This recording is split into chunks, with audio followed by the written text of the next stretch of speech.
In this video, I'm going to tell you all about the different fluids in your Hyundai Elantra. Why are they even there? How often do you need to check them? Why do you need to check them? And if you have to, what do you refill them with?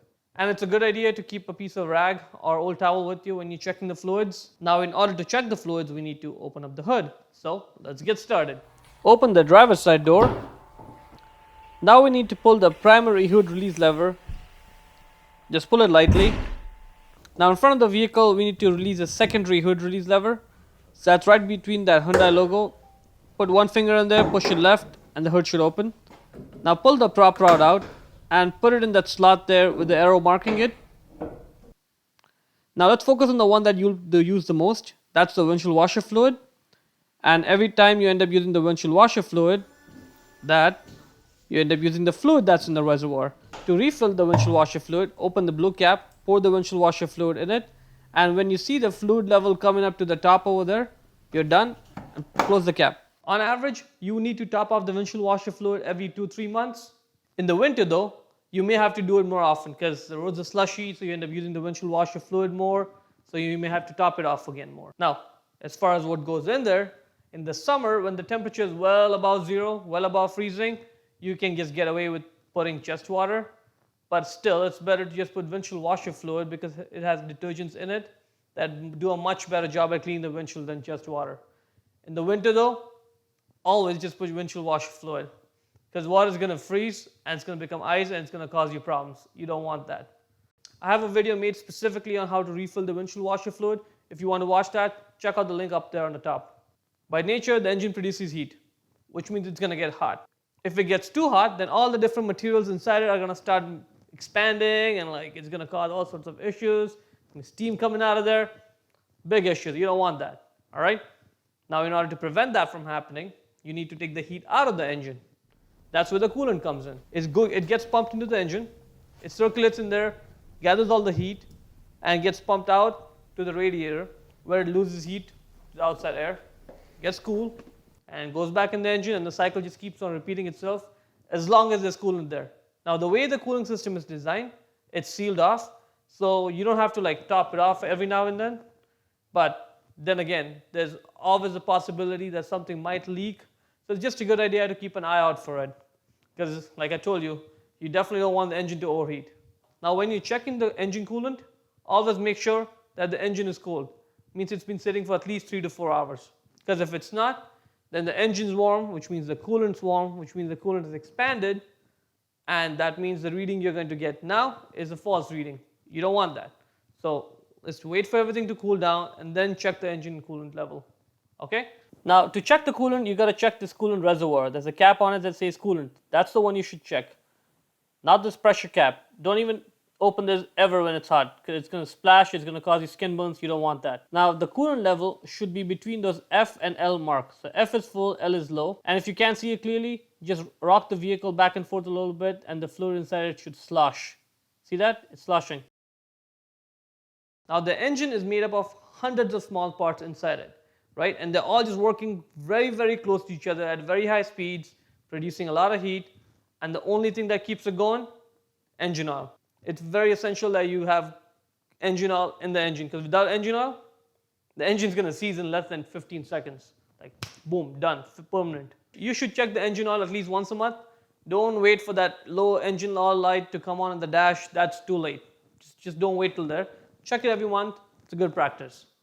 To check the engine oil, we will pull out that dipstick with the yellow handle and wipe all the oil on it first. Wipe it clean.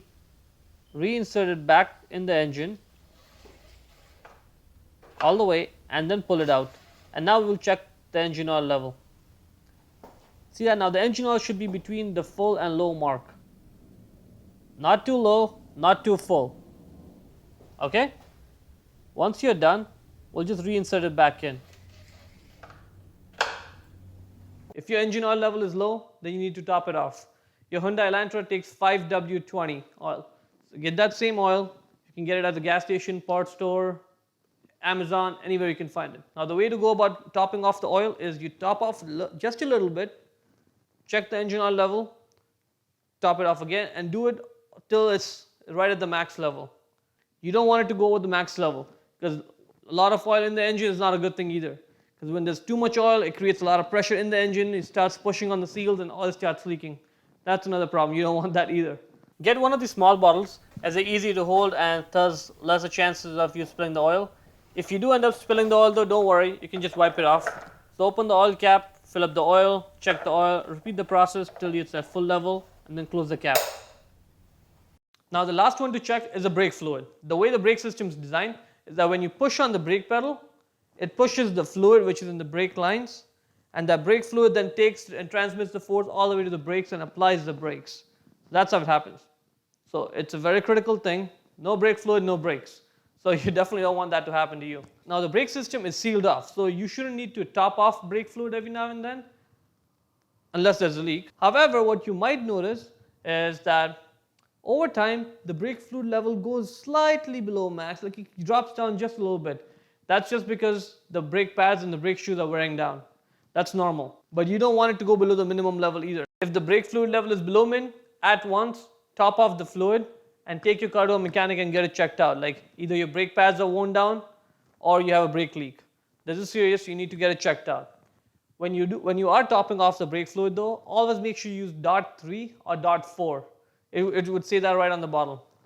Once you're done topping off the brake fluid, immediately put the cap back on, because brake fluid is hygroscopic, meaning it loves water. So it's just going to suck all the water vapor out of the air, and now you're going to have water vapor in the brake fluid, and over time that water vapor is going to become steam, and that's going to cause gas in the brake line. You don't want it. Your brake's going to get spongy. You might even have a brake failure. Now, if that has happened, that you've left the cap on for 10 minutes, you forgot about it, now you're going to put the cap back on, I would suggest go take it to the mechanic so they can bleed all the air out of it, and if need, even do a brake fluid flush. So that's the brake fluid reservoir. That's the max level. That's the min level. The fluid should be between those two levels. Rock the reservoir a little bit if you want to get a better view of the brake fluid inside it. Now the last thing that you may be checking for is the transmission fluid for the automatic transmission. Older vehicles used to have it. The newer ones, the transmission is sealed for life. It's more like sealed for the warranty duration, because after the warranty is expired, who knows, right? So it's best to just get the transmission fluid flushed and put new fluid in it every 100,000 kilometers or so. Just a best practice. I mean, it's not going to cost you a whole lot of money, but it's going to save you a lot of trouble. So just get it done at every 100,000 kilometers or so. Well, this is all you needed to know about all the fluids in your Hyundai Elantra. If you have any questions, please comment below, and I will get back to you as soon as possible.